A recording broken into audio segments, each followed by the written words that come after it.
Blog Talk Radio.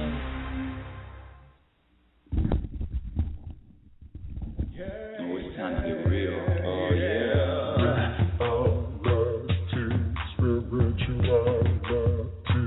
It's the new experience.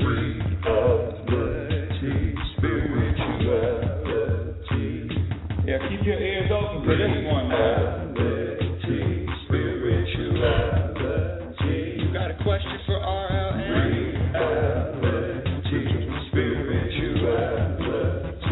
Yeah, it's time to get some answers, baby. Oh, now we getting real. Yeah,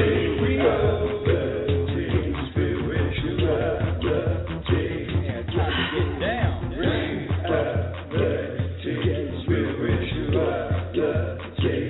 Yeah, you gonna feel good now. Real good. Now, what I'm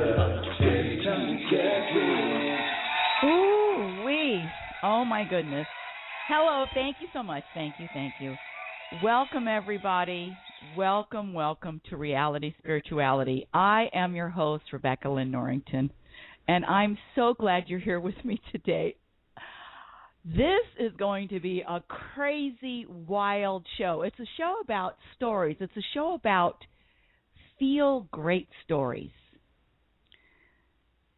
I don't know about you, but everybody just can't wait to tell me something that went wrong, that happened to them that isn't right. Feel great stories is what we're going to do today.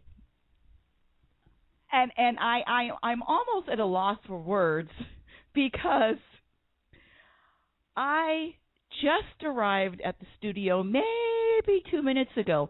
Guess what happened to me today? But before I go on, for all my new listeners, Reality Spirituality, what the heck is that? What the hell is Reality Spirituality? Well, let me tell you. Reality Spirituality is a term that I use to dissect our everyday experiences to find out why we are not as happy as we could be. And before I go on, I want to invite you to call in and share your stories, comments, questions, suggestions. The number here to talk to me live is 646-564-9619. 646-564-9619.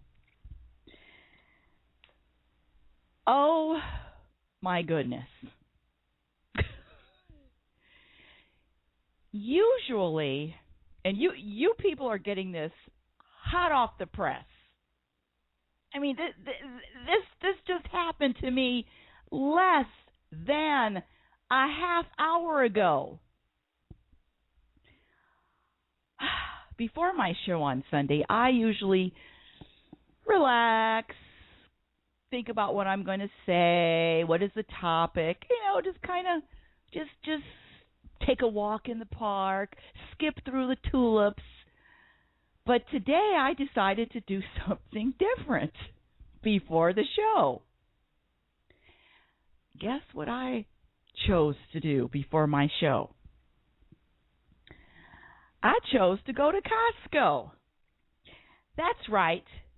Costco opens at 10 o'clock, and I'm going to get in and out. I had maybe 8 things on my list of what I needed from Costco that I just had to have today. Had to have them. Some of those things, it doesn't even matter what it was. But, monthly shopping. I figured I can get in, get out, 15 minutes, 20 minutes, tops. And I did. Got all my shopping done. Zip, zippity zip. I was in and out, back to my car before 10:30. Hold on a second. I'm going to have to take a little drink of water. Back to my car by 10:30. Packed packed up all the groceries in the trunk of the car. Now, before I go on, I have to let you know I have an old car. Now, it's a very expensive car that my father bought for me, but it's old. It's a 1995, and things aren't working on it like it used to. And one of those things that doesn't work anymore on my car, one of hundreds of things, are the locks. I used to be able to push a button, and all of the locks in my car, there are four doors, all of the locks on my cars would just bounce up, push another button, and then it would drop down. So I was able to open and close, I was able to lock and unlock my car just by pushing a button. But guess what? That doesn't work anymore. All my locks are broken. So I have to manually, just like in the cave days, use a key, and the only door I can open with my key is the driver's side. Why? Because on the passenger side, this was a few months ago, somebody tried to break in the car, dented the lock. I can't even put the key in; it doesn't work anymore. And there's no locks for the back doors. You have to open those automatically.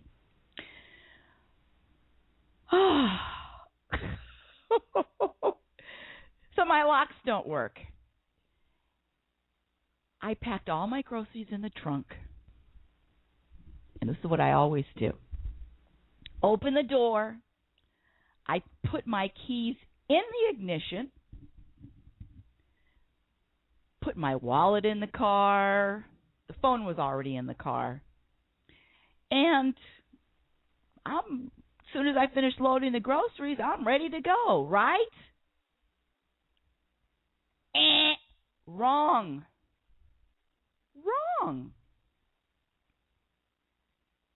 I packed up the groceries, slammed the trunk down. Oh, that's another thing. The trunk lock doesn't work either, so I have to really slam the trunk down with both hands just to close the trunk. Walk to the driver's side, and the door is ajar. It's not closed, but it's ajar. And I am trying to open the door, but now the lock, the little push-down lock, has dropped a little bit. In other words, it's jammed. I cannot open my door because the lock is down halfway. And when I say the lock, you know the little buttons that go up and down. It fell halfway. Now, if it falls halfway, that means the car is locked. So I open it, and I'm singing, okay, back and forth, juggling, and I can't open the door. So then I just close it because I think if I close it, then I can open it again. Wrong. I locked myself out of my car, and it's 10:30 in the Costco parking lot. All the doors are locked. And then I say, okay, walk back to Costco, spoke with one of the ladies that, lets you in and out. I said, do you have any of the guys in the parking lot? Can anybody open the car door? No, but I'll give you a suggestion. Why don't you go over to the tire center? Okay. Surely somebody's going to be able to open the door at the tire center because there are mechanics over there, correct? Go over to the tire center. Of course, there's a long line, and I have to wait in line like everybody else. Get up to the front of the counter, and I say, listen, can somebody in the tire center help me? I've locked my keys in the car. And the gentleman says, we used to have those tools to open up cars, but we don't anymore. Well, you have AAA? No. well, basically, he gave me the look like, well, you're screwed. He says, what I can do for you is give you a telephone book, and you can look up locksmiths or different companies. I said, oh, thank you. Well, guess what? I can't read anything because I don't have my reading glasses on. So this telephone book looked like just a big blur to me. And I said, well, I can't read it. I can't see. I have my glasses. And he was so busy helping other people, he did actually look up some numbers for me, dialed a couple of numbers. Of course, they were the wrong number or they were disconnected. And all in all, I'm sitting there thinking, I have a radio show at 12 o'clock to get to. It's 11:15.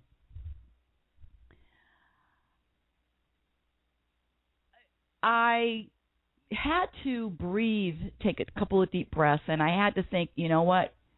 If I'm not home by the time the radio show is supposed to start, then what can I do? I mean, I'm stuck. I called a friend of mine that lives within 5 minutes away from Costco. Of course, he wasn't there. I'm thinking, where's my spare key? I have a spare key at home. All of these things are going through my head, and I'm sure all of you have at least had an experience with this. With this meaning a situation where you're locked out of the house or the car. But I don't know if you've had the same experience being locked out of the car and you had a radio show to do in an hour and a half. Anyway, I digress. I'm still in the tire center, and the gentleman is helping me in between, and it's just taking a long time. So finally, by magic, someone else from Costco walks in. I don't know if he's working in the automotive section, in the tire section, but he just happened to walk in. And I said, "Can you help me? I've locked my keys in the car." Bottom line is he took his cell phone out and he tried to call AAA because according to him, AAA will come out as long as you have a card. He calls AAA, and guess what? He hears a recording that says, there's a 15-minute wait until we answer your call. 15 minutes just to answer the call. So he was on duty. I mean, he was at work. So he said, listen, I'll just look through this phone book and find a locksmith for you. Thank you. We called. He found someone, and he says, well, we're not going to come out for less than $95. For $95 is what we charge to open a car door lock. Now, I know that it's going to be very difficult to open this car because I don't know if I told you, this Mercedes is built like a friggin' tank. An explosion. And in fact, and I didn't buy it new. My father bought it for me, but I didn't buy it new. I bought it used. And it's got bulletproof windows. I don't know why, how, but it is built like a tank. And I'm thinking to myself, how the hell are you going to be able to get into this car? Well, I'm going to take a quick break, and I'm going to share with you the rest of the story in about 30 seconds. And I want to invite you to call in with your feel-good stories, too, because this story, as all stories, have a happy ending. Call in 646-564-9619. You're listening to Reality Spirituality. This is Rebecca Norrington. Talk to you back in 30 seconds. Yeah. Oh, it's time to get real. Oh, yeah.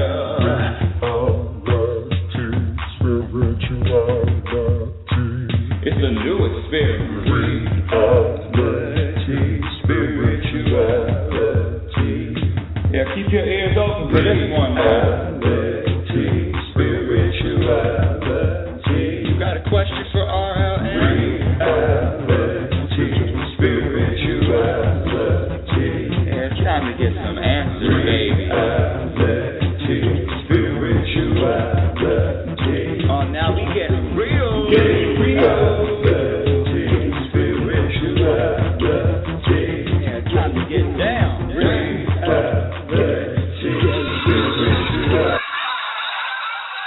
Okay.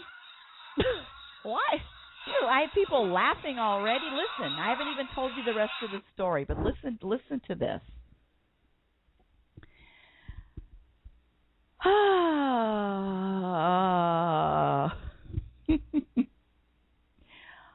Where did I leave off? I finally got a hold of a tow truck company in the area. And they said, yes, we're in the area within 5 minutes. We'll be out there. Yes, we can open the lock. It's going to be $95 if you don't have a AAA card, which I do not. Okay, so now I said, how long is it going to take you to get here? He said, 15, 20 minutes. I said, okay, where are you? Now, I don't know, but a Costco parking lot is huge. I said, why don't you just meet me in front of the tire center? I'm going to be standing right there, and just meet me. Okay. Told him what I was wearing. 15 minutes later, I see this truck, this AAA truck, custom lock, advertising on the side, zooming by the tire center. Zip, zip, zoom, zoom. So fast that I couldn't even get the guy's attention. He was zipping around the tire center, around through the parking lot, back and forth, and I'm there waving my hands. Here I am over here. Well, finally, after 5 minutes of this Indy car racer going back and forth through parking lot aisles, he sees me, I see him. We get to the car. And I asked him, I said, can you open, because Mercedes cars they're just built differently. Oh, I opened a Mercedes car. I've opened up one of these cars, about a year ago. It's not easy. Now it's 11 o'clock, 11:10. It's getting closer. He does everything he can. He's working on this door. He's working on the back door, on the front door, on the side door. To no avail. And I'm thinking to myself, what the hell is the universe trying to teach me? Well, I know one of the things that the universe always teaches me, that everything is in order. Trust that everything is okay. It's happening exactly the way it should. Look for the good. Blah, blah, blah, and blah. So I'm taking a few deep breaths, and he says, you know what? I might not be able to open this door. I mean, he's trying, and one thing I like about this guy, his name was Al. He was fast. He had energy of zip, zip, zip, and I like people that move fast, especially if they're working on something for me. He says, "Well, we have someone else at the shop that is an expert in opening up Mercedes doors." And I said, "Oh, well," I went of course, to myself, "Well, why the hell didn't you call him? Why am I getting you?" But he did give the other guy a call, because it wasn't working. He wasn't able to open the door. The 4 doors that he tried. But this guy, Al, he was persistent. And there's so many different tools to get a car door open. I don't know. It's the pump, it's the jimmy, it's a thread. I mean, there was just a lot of different ways he was trying to open this door. And the other guy, Marcos, arrived. But right when Marcos arrived, guess what? Al finally got the door open. And it was as if I won the lotto. I was cheering and screaming and thank you and doing jumping jacks and zippity zip. Now it's 11:30. My show is on at 12. I've got to get back to the studio, take a few breaths, relax. But the bottom line is this. Whatever struggle, whatever challenge, whatever happens to you, breathe through it, relax, and know that everything is going to be okay. And that was my morning. Now, I have a few other stories I wanted to share with you. In fact, this is one of my favorite feel-good stories, and this just happened to me 2 weeks ago. But before I do, I want to again let you know that you can call in and share your story. 646-564-9619. Area code 646-564-9619. A little bit of background. I was married. I was married 1980, divorced 1989, almost 10 years, and we are good friends. At this moment, we are great friends. In fact, he's like a brother to me. We get along great. And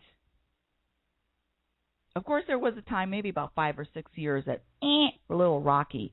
But in the last 5 years, we've been really, really, really good friends. And he would attest to that. Steve O'Bevo, if you're listening. A couple weeks ago, I received an email at my office. And this is what the email said. Now listen. Rebecca, I recently found a wallet laying in the middle of the street in the city of Anaheim. Now, I work downtown. Let me get back to the email. I was unable to locate a phone number for the owner, Stephen, and I won't say his last name, but that's my ex-husband. But I did locate an email from you to Stephen in his wallet. If possible, would you please have Steve call my cell phone so that I can return his wallet? Let him know the wallet is in good hands and there's no need to cancel any credit cards, etc. Thank you. Lieutenant Rodney Cox.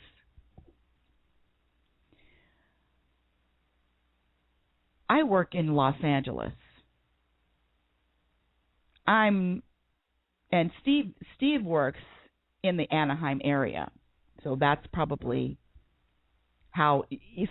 Anyway, let me get back to the story because I could just get off on a tangent.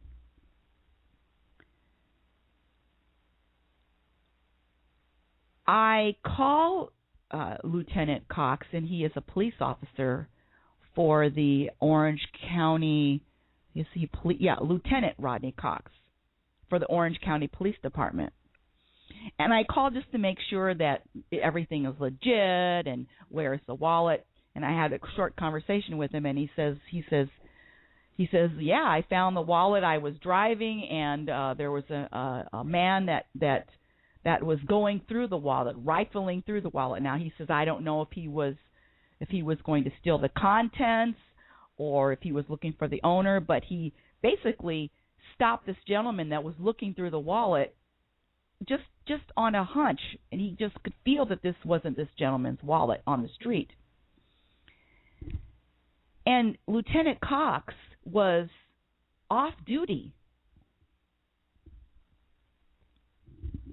So when I found all this information out that yes, this was legitimate, I called Steve immediately, and I said to him, hey, good morning. Good morning. He calls me Beck, short for Becky. And he says, hey, Beck, and I said, where's your wallet? what? I said, you can thank me now or you can thank me later. I said, but I know where your wallet is. And he says, come on, are you kidding? So I could feel him over the phone looking through his pants and, where is my wallet? I said, well, and I repeated this email to him. I said, Lieutenant. And Steve works in Anaheim, so the Lieutenant Cox was in the same area. And what happened was, Steve told me later, that he had his wallet and he placed it on the bumper of his car or the bumper of the work van. And he was driving with the wallet on the bumper, and the wallet didn't fall out or fall off the bumper until he got close to the freeway. And that's exactly where Lieutenant Cox found the wallet, or found this gentleman looking through the wallet.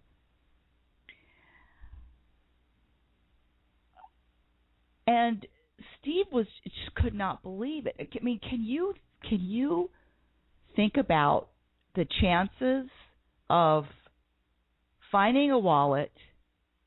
There's no information other than an address and the name, and finding an email that I had sent to Steve. Now, what was the email? Well, the interesting thing is the email was about this reality spirituality, about staying mindful and conscious of this life is a gift, and everything that happens to you is a present also. And Steve is this wonderful, wonderful man who likes to, he's really into reading, a short little paragraph or a short sentence that I might put together and send to him. And this email that I sent to him was over, 6 months old. And he liked it so well that he printed it out and put it in his wallet. And that was how Lieutenant Cox found my email address. The universe is just amazing with all of the ways that they work.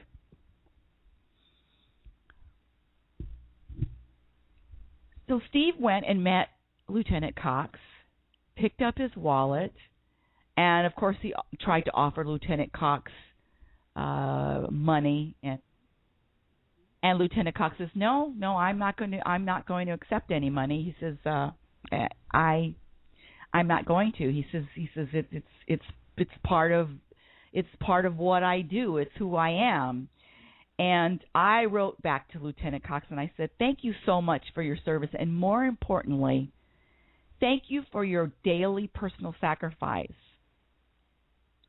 And bless you and your family." And Lieutenant Cox wrote back, "Thank you, Rebecca, for your kind words of gratitude. I'm just happy Steve got his wallet back. The gentleman in the street collecting all of the content deserves the credit for finding the wallet. I was just simply the delivery mechanism." The whole interesting thing to this incident is how I was able to contact you to get in touch with Steve. I mean, that is just a miracle. Steve is not only a blessed and lucky man to get his wallet returned, but also to have people that care for his well-being and success in his life. I just wanted to share, that is a feel-good story. And we're coming to the end. Jesus, this goes by so fast. We're coming to the end of our half hour and the end of our show. So join me tomorrow. This is Rebecca Norrington, Reality Spirituality. Yeah, oh, it's time to get real. Oh, yeah.